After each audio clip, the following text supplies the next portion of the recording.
Bonjour cher ami. Alors peut-être que tu te sens mal à l'aise face aux autres. Tu n'arrives pas à créer de lien. Tu n'arrives pas à amener de la douceur dans tes relations. Peut-être que tu ne sais pas comment t'y prendre avec les autres. Et moi je suis un peu comme ça en fait. J'ai vraiment... je me sens vraiment comme un extraterrestre quand je suis avec les autres. Et je ressens souvent un malaise qui est souvent, je pense, ressenti par les autres. Et avant, en fait, je m'en voulais beaucoup pour ça. Pour ce malaise, pour cette incapacité à créer une connexion facilement. Et cette incapacité à rentrer dans un état de flow social avec l'autre. Alors en fait, je me suis longtemps demandé si j'étais autiste. Il faut savoir que, en fait, moi j'ai eu un retard de langage quand j'étais petit. J'ai commencé à parler qu'à l'âge de 5-6 ans. Et en plus j'avais j'avais un problème d'hyperactivité. Je tenais pas en place quoi. Et aujourd'hui je me dis bon, pourquoi je suis comme ça? En fait cette question elle n'est pas importante. Savoir pourquoi tu es mal à l'aise, pourquoi tu as autant de difficultés avec les autres. Moi je pense que le plus important c'est de se défaire de ce sentiment de culpabilité, de ce sentiment de devoir être comme les autres. Je te rassure mon ami, tu n'as pas à être comme les autres. Tu as à être toi. C'est ça que tu dois incarner. Le persona que la vie t'a imposé. Ce persona-là, il s'est formé par des expériences de vie,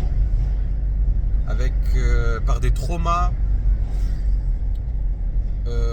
par des croyances profondes limitantes.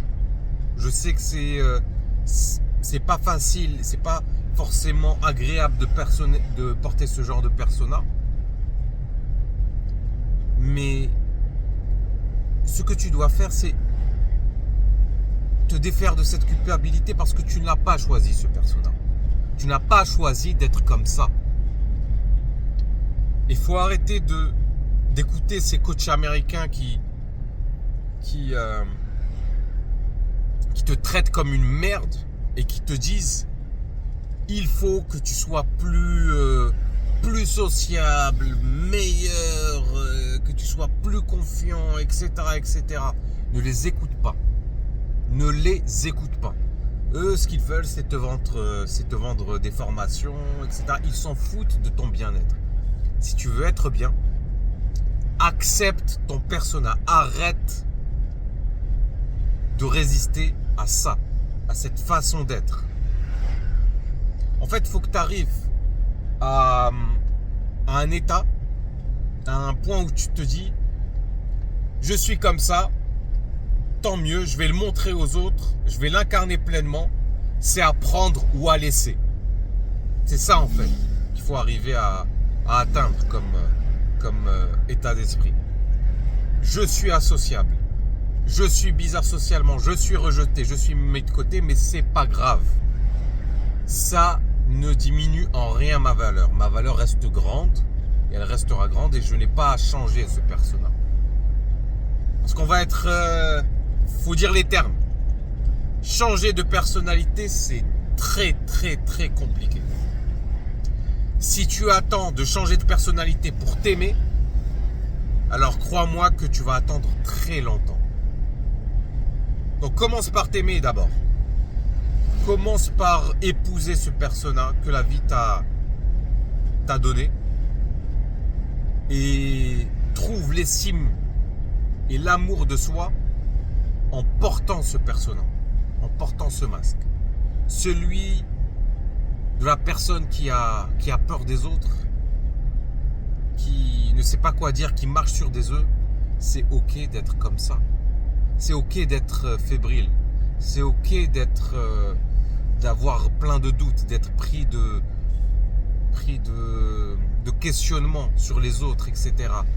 C'est ok d'avoir peur. C'est ça que j'ai envie de te dire. C'est ok d'avoir peur. Alors tu vas me dire, ouais mais non, je peux pas m'aimer en étant comme ça, il faut que je change. Le problème, c'est cette croyance que tu as, que ce n'est pas ok d'être toi, que tu dois changer, que tu dois devenir une meilleure personne. C'est faux. C'est complètement faux. D'accord ? Je sais que tu es brisé à l'intérieur de toi, c'est pour ça que tu as peur des autres. C'est pour ça que tu adoptes des stratégies de fuite, que tu baisses la voix quand tu parles, que tu baisses les yeux pour ne pas maintenir le contact visuel avec les autres. Tu es brisé de l'intérieur. Ce n'est pas de ta faute. Ce n'est pas de ta faute. Tu es tombé dans une famille qui n'est pas saine. Même si tes parents n'étaient pas fous, même s'ils étaient, entre guillemets, normaux en apparence, en fait, ils ne t'ont pas donné l'amour nécessaire, la sécurité et la nourriture narcissique que tu as besoin pour te développer sainement. Tu as grandi dans une famille pauvre émotionnellement.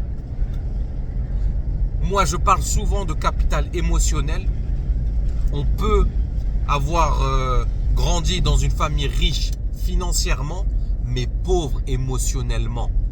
Dans ta famille, il n'y avait pas assez d'amour. Tu ne recevais pas assez d'attention. Même si ton parent était, ou tes parents étaient présents physiquement, ils n'étaient pas présents émotionnellement, psychologiquement. Ils n'étaient pas là pour toi. Ce n'est pas de ta faute. D'accord ? Et ça sert à rien de les en vouloir parce que eux-mêmes, ils n'ont pas reçu l'amour, l'attention, la sécurité qu'ils auraient dû reçu quand ils étaient enfants. Ils ont juste reproduit les mêmes schémas qu'ils ont vécu avec leurs propres parents. Donc ça sert à rien de leur en vouloir. Donc cher ami, arrête de t'en vouloir d'être comme ça. Arrête de t'en vouloir d'être associable. Arrête. Arrête. Arrête avec cette culpabilité.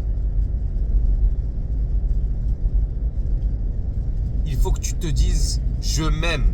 Même en étant timide, même en étant peureux, même en me chiant dessus, je m'aime. Et je me respecte. Donc voilà, c'était tout ce que j'avais à dire dans cette vidéo. Merci de m'avoir écouté. N'oublie pas le petit like, le petit commentaire et je te dis à bientôt. Salut.